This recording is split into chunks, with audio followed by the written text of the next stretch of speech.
তো গাইজ আজকে আমরা মহাসম্মেলন গেলাম। তাড়াতাড়ি করে জামা প্যান্ট খুলে স্নান করে নিলাম।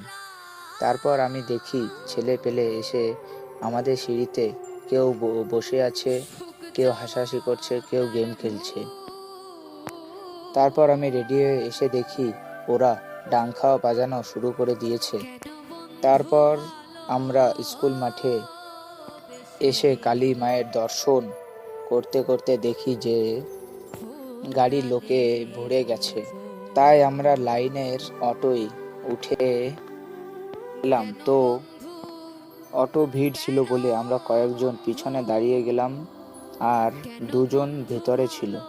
তারপর মেলায় যেয়ে আমরা ঘুরে বেড়াচ্ছিলাম।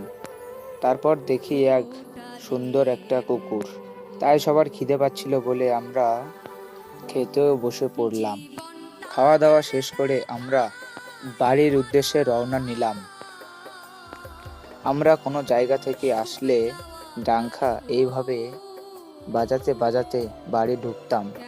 গাইজ, এটা আমাদের দলপতির বাড়ি। গাইজ, ভিডিওটা ভালো লাগলে অবশ্যই লাইক, কমেন্ট, শেয়ার, সাবস্ক্রাইব অবশ্যই করবেন।